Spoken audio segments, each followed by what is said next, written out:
오늘 말씀은 다시 살아나라란 제목으로 하나님 말씀 나누겠습니다. 제가 어떤 면에선 아예 놔버리거나 어떤 건 철저히 준비하거나 좀 뭐 아니면 도인 인생인데, 인생 처음으로 봄인데 피부과 좀 가볼까? 점도 빼고 싶고 지금까지 고생만 한 내 피부에 좋은 시술도 작게 해볼까 하여, 그것도 부활절 이후에요.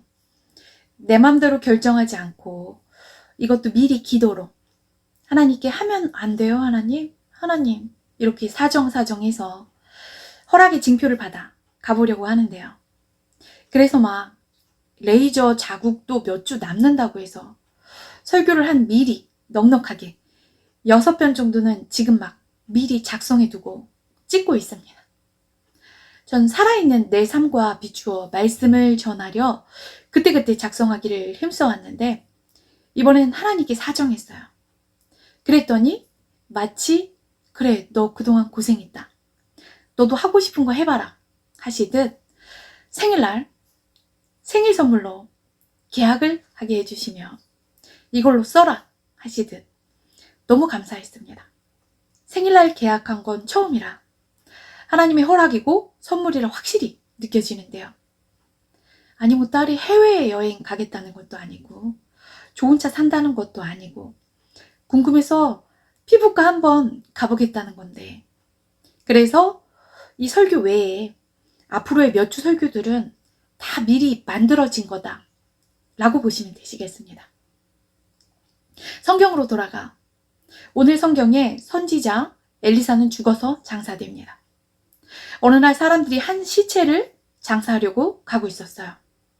그런데 갑자기 모압 적군이 나타났어요. 급한 상황이니까 제대로 장사할 시간도 없이 근처에 있던 무덤에 시체를 그냥 던져 넣어버립니다.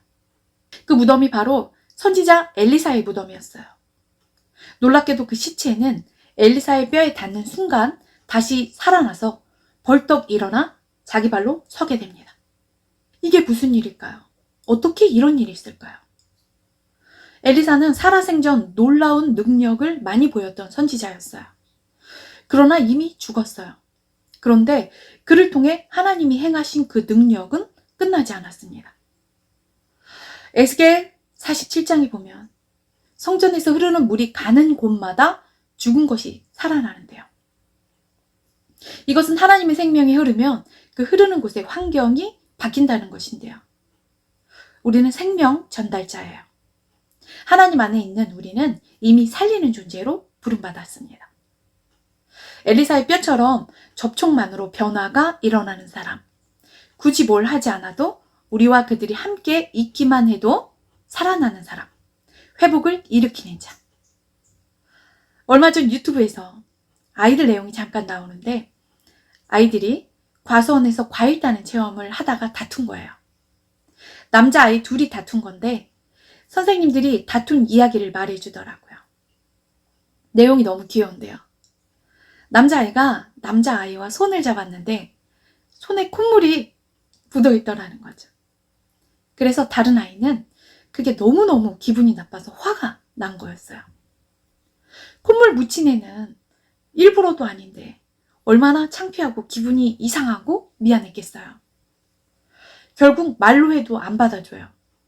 그래서 이 친구가 과수원에서 따던 사과를 따서 주며 사과를 받아달라고 하니 그제서야 웃으면서 받더라고요.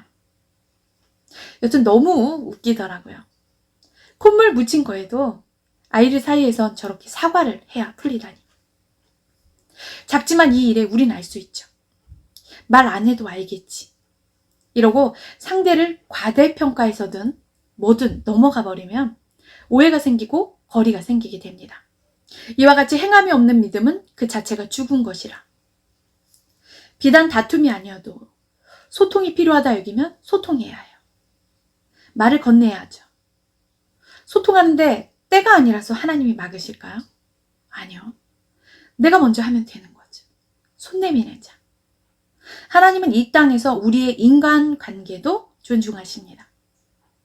하나님의 생명은 흘러야 하죠. 화평하게 하는 자는 복이 있나니 그들이 하나님의 아들이라 일컬음을 받을 것이며, 화평이란 단어가 있음에 반복적으로 일을 저지르고 사과하고 또 그렇게 하고 사과하고 이런 것도 안 되겠죠. 언제나 그럴 수밖에 없는 상황은 누구에게나 있겠지만은 그걸 아는 마귀는 이 인간관계 사이에 늘 역사에서 회방하죠. 누구 쪽엔 이걸로 치고 누구 쪽은 이걸로 해서 지쳐서 떨어져 나가게 하기도. 예를 들어 연인 사이에는 매일 싸우게. 그래서 정 떨어지고 질리게. 부부는 뭐 당연 이혼이고 막 크게는 TV에 나오는 뭐 흉기 난동 사건, 뭐 살인, 막장 뭐 이렇게 이런 일로 되는 거죠. 한순간의 충동, 이거 마귀 짓입니다. 늘 어떠한 일에도 절제가 필요해요. 우리의 열심을 가지고도 이용하는 마귀니까요. 그것이 사역이어도 과히 몰입하면 그것 가지고도 넘어지게 하는 게 마귀의 일이죠.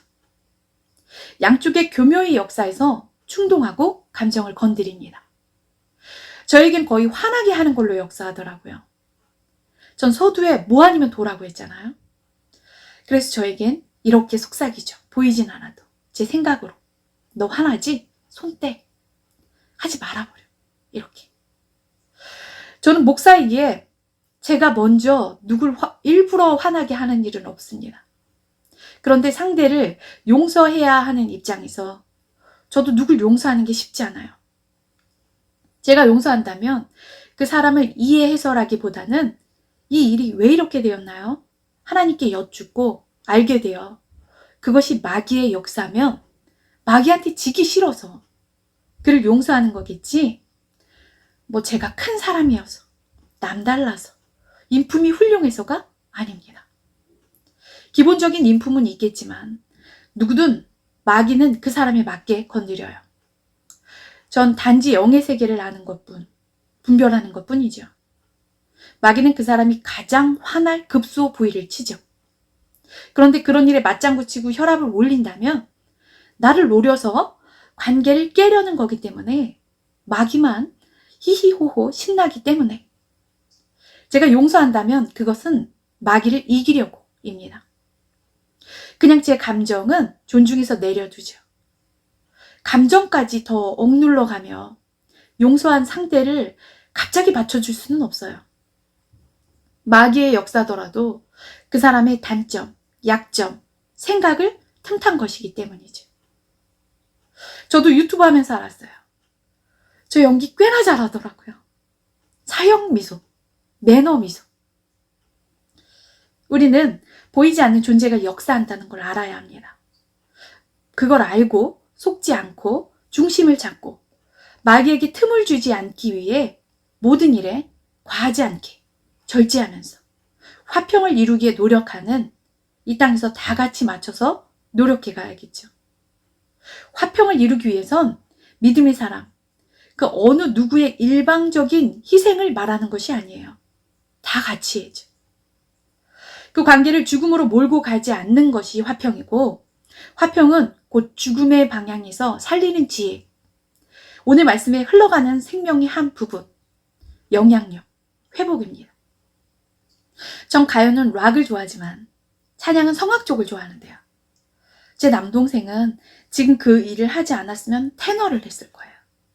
노래만으로도 서울대 간다는 평을 듣고도 안 갔으니까요. 그래서 전 더 안타까운 거죠. 남동생이랑 찬양하면 얼마나 좋을까. 찬양하는 테너 목소리를 너무 좋아합니다. 그래서 전 이전부터 듣던 테너분, 제가 팬인 분이 있어요. 요즘에 그분의 성악 찬양을 듣고 있죠. 너무 아름답습니다.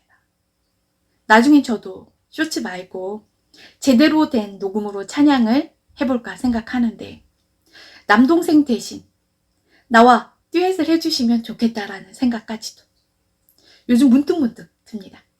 오늘 말씀에 이 일은 전혀 기대하지 않은 상황에서 일어난 기적이었습니다.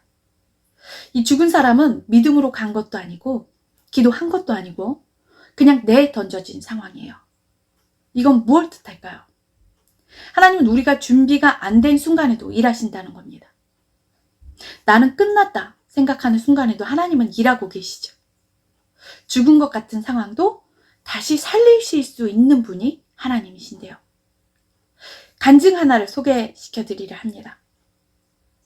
우리나라 가난한 시기 지게로 짐을 날라다 주고 돈을 받고 하던 지게꾼 직업이 있었다 해요. 이 최씨 지게꾼은 아들 하나가 있었고 부인이 있었어요. 너무 가난했어요. 이 사람은 교회를 다니고 있었는데 어느 날 교회를 수리해야 해서 성도들이 조금씩 헌금을 하자고 입을 모았어요. 그런데 이 최 씨는 너무 돈이 없어서 헌금을 할 수가 없었죠. 가진 거라곤 오늘 한번 짐을 날라다 줘서 받은 돈, 그것밖에 없는 거예요. 그나마 그거라도 가져가야 부인과 아내가 밥을 먹을 수 있기에 헌금하지 않고 예배를 마치고 나가고 있었어요. 그런데 자꾸 머리와 가슴에서 소리가 들리는 거죠. 지겠구나, 지겠구나. 아브라함은 독자 이삭도 바쳤는데 너는 헌금도 못하니? 라는 소리가 계속 들리더라는 거죠. 이런 마음의 감동이 계속 메아리 치니 아주 강하게.